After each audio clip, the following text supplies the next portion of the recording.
नमस्कार, news NCR के खास कार्यक्रम एस्ट्रो वास्तु विद निधि अग्रवाल टेंटीवाल में आप सभी दर्शकों का हार्दिक स्वागत है। आज हमारे साथ शहर की जानी मानी एस्ट्रोलॉजर निधि अग्रवाल जी हैं, जो कई वर्षों से शहर में एस्ट्रोलॉजी वास्तु कंसल्टेंट हैं और कई वर्षों से इस क्षेत्र में कार्यरत हैं। वो लोगों को बड़ी बड़ी समस्याओं के छोटे छोटे हल बताती हैं। दिलचस्प और सुंदर बात यह है कि लोगों को वो ऐसी रेमेडीज बताती हैं जो जनमानस के लिए बहुत आसान है। नमस्कार निधि अग्रवाल जी। नमस्कार। आपका इस खास कार्यक्रम में हार्दिक स्वागत है। नमस्कार, मैं निधि अग्रवाल, एस्ट्रो वास्तु कंसल्टेंट। हर्षवर्धन, मुझे इतनी उम्मीद नहीं थी कि हमारे इतने कॉल्स आएंगे और लोग इतना इंटरेस्ट दिखाएंगे। उसे देख के तो मुझे बहुत ही अच्छा लग रहा है। हम यही चाहते हैं कि आगे और भी लोग हमसे जुड़ें। जैसे कि आप लोगों ने देखा होगा, नीचे हमारा वेबसाइट और इसका लिंक दिया हुआ है, आप उससे भी कनेक्ट कर आ सकते हैं। पर समय ना गवाते हुए अब हम अपना फर्स्ट कॉलर लेते हैं। हाँ जी, तो जी मेरा प्रश्न ये है कि अगर मैं बिजनेस शुरू करने की कोशिश करता हूँ तो और मुझे किन चीज़ों का बिजनेस नहीं सूट करेगा मेरी आगे मेरा फ्यूचर है उसमें। हाँ जी, तो मेरा तिथि है 23 जून 1994 और मेरा स्थान है फरीदाबाद और टाइम है मेरे जन्म का 10:37 रात के। ओके जी हर्षवर्धन जी, इन्होंने जो अपना टाइम दिया है वो 10:37 दिया है। उससे हम चार्ट बना लेते हैं अपना। तो जैसा इन्होंने बताया, इन्होंने अपना नाम नहीं हमें मेंशन किया है, पर मैंने इनका चार्ट बनाया है। तो इनके दिमाग में आजकल बहुत सारे काम घूम रहे हैं। कभी कभी ऐसा होता है कि हम डेली एक नई अपॉर्चुनिटी को देखते हैं कि भाई कोई किसी ने कहा आप ये काम कर लो, किसी दूसरे ने कहा नहीं ये इसमें ज़्यादा मार्जिन है। तो आजकल ये उसी सिनेरियो में है। इनके दिमाग में बहुत कन्फ्यूज़न है कि मैं कौन सा काम करूं या ना करूं। तो ये फरवरी तक इनको समस्या रहेगी कन्फ्यूज़न की। फरवरी के बाद ऑटोमेटिकली इनके रास्ते खुल जाएंगे नेक्स्ट ईयर से, तो इनको सूट कर जाएगा काम जो भी वो करेंगे। इनके पास पेरेंटल प्रॉपर्टी अच्छी होगी, फादर का इनको सपोर्ट रहेगा। और अगर ये फादर के साथ ही काम करते हैं अपने पिता के साथ, तो इनको बहुत ज़्यादा अच्छा है। जो इनका पेरेंटल बिजनेस है, अगर ये उसको भी कैरी फॉरवर्ड करें तो भी अच्छा है इनके लिए जी। दूसरी चीज़, ये शेयर्स भी कर सकते हैं, शेयर्स के बिजनेस को भी कर सकते हैं। इनको अपना माइंड सेटल करने के लिए ईस्ट में अपने तुलसी का पौधा लगाएंगे और उसको डेली जल दें तुलसी के पौधे को। साथ साथ ईस्ट को साफ रखें। जैसा कि मैं लोगों को बोलती हूँ कि आप वहाँ टॉयलेट ना बनवाएं, वहाँ कूड़ा ना इकट्ठा करें, कोई स्टोरेज ना करें। अगर आप उसको क्लीन रखते हो तो आपका माइंडसेट भी क्लीन रहता है। इन्होंने पूछा मैं क्या काम कर सकता हूँ, तो फॉरेन से रिलेटेड भी काम इनको बनता है, उसमें भी ये जा सकते हैं। जैसे कोई चीज़ वहाँ से आती हो, उसकी ट्रेडिंग इंडिया में शुरू कर लें, एक्सपोर्ट इम्पोर्ट वो भी कर सकते हैं। इनके लिए पार्टनर के साथ भी बिजनेस कर सकते हैं, पर बहुत अच्छा नहीं है। परस्पर फादर के साथ जो मिलके करेंगे जी, वो इनको ज़्यादा अच्छा है। हालांकि इनका पिताजी के साथ तालमेल बहुत अच्छा नहीं है, पर अगर फाइनेंस के लिए इन्हें जाना है तो वो तालमेल अच्छा करना पड़ेगा। सूर्य को जल जरूर दें, जिससे पिता के साथ संबंध अच्छे होंगे। आगे आप ये लैम्प देख रहे हैं, ये आज कुछ अलग शेप का है, ट्रायंगल फॉर द मनी होता है। तो इसको साउथ में जलाएं अपनी, जिससे इनकी फाइनेंशियली जो क्रंच है या जो प्रॉब्लम आ रही है वो ख़त्म होगी। दूसरा, मैं हमेशा कहती हूँ सिट्रिन पहनने के लिए, फाइनेंस के लिए, तो ये सिट्रिन भी पहन सकते हैं, इससे भी इनको फ़ायदा होगा। ये अपनी सोशल लाइफ से बहुत फ़ायदा ले सकते हैं। अगर ये अपनी जो सोशल लाइफ इनकी बहुत होगी, उसकी कनेक्टिविटी से बनाए रखें, उससे लोगों के साथ बिजनेस जोड़ें, तो इनको फ़ायदा मिलेगा ज़रूर। तो ये छोटे छोटे उपाय ये कर सकते हैं। बाकी इनका सब अच्छा है। बिजनेस जो मैंने आपको बताए ये उनको कर सकते हैं। बाकी अच्छे भविष्य की हम कामना कर सकते हैं जी। हम आशा करते हैं कि हमारे कॉलर को संतुष्टि मिलेगी इस सवाल के जवाब से। आइए हम दूसरे कॉलर के साथ जुड़ते हैं। लाइफ में मेरे पास कुछ फाइनेंशियल स्टेटस होगा क्या नहीं, क्योंकि आज की डेट में मेरा फाइनेंशियल स्टेटस 0 है। कुछ आगे अपना मकान कुछ बना पाऊंगा या नहीं। Time of birth early morning 4:30, 4:45, place Delhi, date of birth 27 November 1971। तो जैसा इन्होंने बताया, थोड़ा सा इनको मुझे लगता है अपने टाइम में कन्फ्यूज़न है। बेसिकली जब हम एस्ट्रोलॉजी में काम करते हैं तो टाइम जितना एक्यूरेट होगा उतनी प्रेडिक्शन सही होती है। फिर भी जो इन्होंने बताया है तो मैं इन्होंने 4:30 से लेके 4:45 का टाइम बताया, मैं 4:40 लेके चल लेती हूँ, थोड़ा सा 2-4 मिनट का ही फ़र्क पड़ेगा उसमें। इन्होंने जो बात कही कि भाई मेरा फाइनेंशियल स्टेटस कभी बनेगा या नहीं बनेगा, तो इनकी सिचुएशन बहुत अच्छी वाली नहीं है।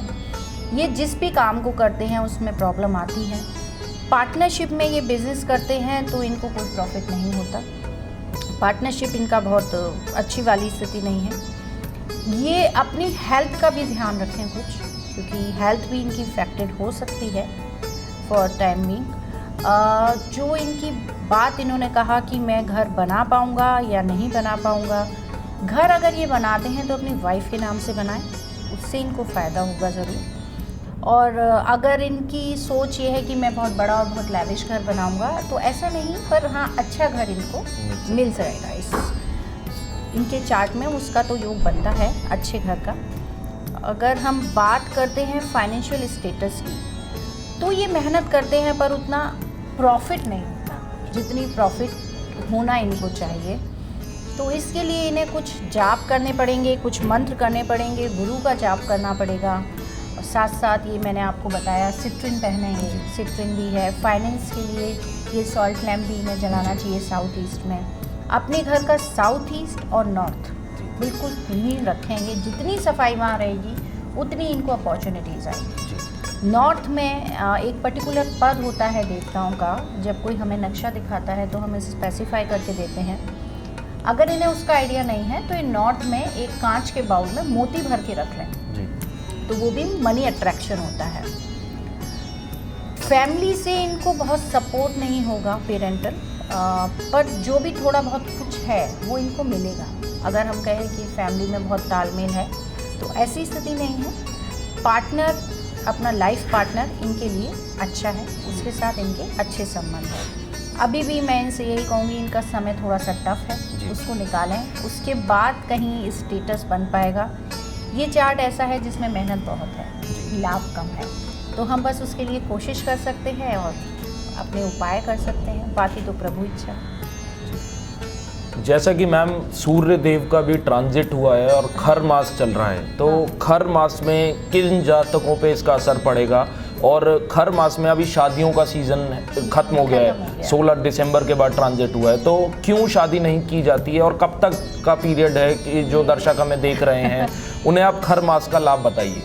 ऐसा है कि इसमें आपकी जो शादियां होंगी वो सकरात के बाद शुरू होंगी जी। एक माह ये हमारे देवताओं के लिए बंद हो जाता है, कहते हैं शुभ काम नहीं होते, क्योंकि इस समय कुछ प्लैनेटरी पोजीशन या पुरानी कथाएं हैं उनके हिसाब से कि फेवरेबल टाइम नहीं होता।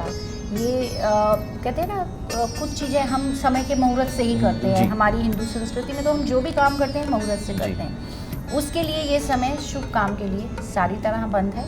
14 जनवरी के बाद जब सूर्य मकर राशि में आ जाएंगे तो इसीलिए हम उसे मकर संक्रांति कहते हैं, तो उनका डायरेक्शन चेंज हो जाता है, स्ट्रेट हो जाती है, स्ट्रेट हो जाती है। तो उस वजह से ये आपके उसके बाद शादी के मुहूर्त, अच्छे मुहूर्त जितने भी हैं वो निकलते हैं। अलग अलग जातकों पे अलग अलग असर होता है। हम राशि के नज़रिए से देखते हैं, जब भी हम किसी का चार्ट देखते हैं तो हम एस्ट्रोलॉजी में कौन सा प्लैनेट कहाँ आके मूव कर गया और उसके चार्ट में स्पेसिफिक क्या असर पड़ेगा। अगर आप यही बात करते हैं तो अब जो करंट सिनेरियो में है, हमारे गुरु और शनि दोनों 10वीं राशि में बैठे हैं। मैंने एक वीडियो भी बनाया था उस पर, मकर राशि में, और सूर्य 9वीं राशि में आ गए। तो ऐसी स्थिति में जो मकर राशि वाले हैं उनके पिता को कष्ट हो सकता है, हॉस्पिटलाइजेशन हो सकता है, हेल्थ इशू कोई उनको हो सकता है, उनके खर्चे बढ़ सकते हैं। तो थोड़ा सा उस चीज़ पर ध्यान दें और ऐसे लोगों को सूर्य को जल ज़रूर देना चाहिए। मैं अपने हर वीडियो में कहती हूँ, आप सूर्य की जितनी आराधना करोगे उतना आपको फ़ायदा है। कभी मैं आपको बताऊंगी कि हम सूर्य को जल स्पेसिफिकली क्यों देते हैं। सूर्य हमारी किस किस चीज़ को डिनोट करता है, हमारी आत्मा को, हमारे कॉन्फिडेंस को, हमारे फादर को, तो उन चीज़ों से आप स्ट्रॉन्ग बनते हैं। तो सूर्य को जल हर किसी को देना चाहिए, वो बहुत अच्छा होता है आपकी पर्सनैलिटी ग्रूमिंग के लिए। बहुत बहुत शुक्रिया निधि जी। अब हम अपने अगले कॉलर के साथ जुड़ते हैं। मैं अपनी सेहत और अपने भविष्य और अपने बच्चों के भविष्य के बारे में जानना चाहती हूँ। मेरा जन्म स्थान दिल्ली है और जन्म तिथि है 23 जून 1975 और समय है शाम के 6:23। इन्होंने एक ही सवाल में कई सवाल कर दिए। ये मोस्ट प्रॉब्ली जॉब से रिलेट होंगी, या जॉब करती होंगी। बिजनेस इन्होंने कभी सोचा होगा या किया होगा तो बहुत प्रॉफिट इन्हें देता नहीं होगा। बच्चे इनके इंटेलिजेंट होंगे, ये खुद भी पढ़ने में बहुत होशियार हैं, मतलब पढ़ने का शौक़ होगा। ऐसा नहीं होता कि आदमी की उम्र पूरी हो गई या पढ़ने की उम्र निकल गई तो वो ना पढ़े। इन्हें पढ़ाई से बड़ा लगाव होगा, कोई ना कोई बुक या कोई ना कोई कोर्स ये करती रहती होंगी। अगर मैं इनकी मैरिड लाइफ की बात करूँ तो बहुत अच्छी नहीं है। इनके राहु का प्लेसमेंट बहुत अच्छा नहीं है, तो इनको मेंटल स्ट्रेस रहता होगा। कभी कभी ये इतना ओवर थिंकिंग कर लेती होंगी जिससे इनको लगता होगा मैं डिप्रेशन में हूँ। इनको बहुत ज़रूरी है सूर्य को जल देना। ये सूर्य आदित्य हृदय स्रोत भी सुने, जिससे इनके अंदर विल पावर आएगी, ऊर्जा आएगी, पॉजिटिव ऊर्जा आएगी। इनके यहाँ डॉटर कम होने की संभावना है, पुत्र ज़्यादा होने चाहिए। फिक्स रूटीन लाइफ है, मतलब स्मूथ लाइफ है, कोई ऐसा नहीं है कि बहुत ज़्यादा अप एंड डाउन लाइफ में, ऐसा कुछ भी नहीं है। थोड़ा सा इन्हें गायनिक प्रॉब्लम हो सकती है, फीमेल प्रॉब्लम जो होती हैं हेल्थ में। बाकी तो ऑल इज़ गुड, बच्चे अच्छा ही कर लेंगे। और बच्चों की और प्रोग्रेस के लिए ये घर में नॉर्थ ईस्ट में एक सन आते हैं, हम जो लोगों को कॉपर के बताते हैं, सन लगाएं, तांबे के जो सूरज, हाँ सूरज, वो घर में लगाएं नॉर्थ ईस्ट की वॉल पर। और नॉर्थ ईस्ट में ये अपना साफ रखें बिल्कुल, जैसा मैंने बताया कि वहाँ पर मैं एक अलग से यंत्र भी देती हूँ नॉर्थ ईस्ट में रखने के लिए लोगों को, उसको भी ये प्लेस कर सकते हैं। और सूर्य आदित्य हृदय स्रोत तो इनको पढ़ना ही है। थोड़ा सा हेल्थ पॉइंट ऑफ व्यू पे अपना ध्यान दें तो बहुत ही अच्छा रहेगा। बहुत कुछ टफ नहीं है, एवरीथिंग इज फाइन। हम आशा करते हैं कि हमारे कॉलर्स को उनके जवाब मिल चुके होंगे। आप मैम से कनेक्ट कर सकते हैं नीचे दिए गए नंबर पर, और वेबसाइट पर भी जाके उनसे कंसल्ट कर सकते हैं। फिर दोबारा सवाल और जवाबों का सिलसिला जारी रहेगा। हम फिर मिलेंगे इस कार्यक्रम में। धन्यवाद।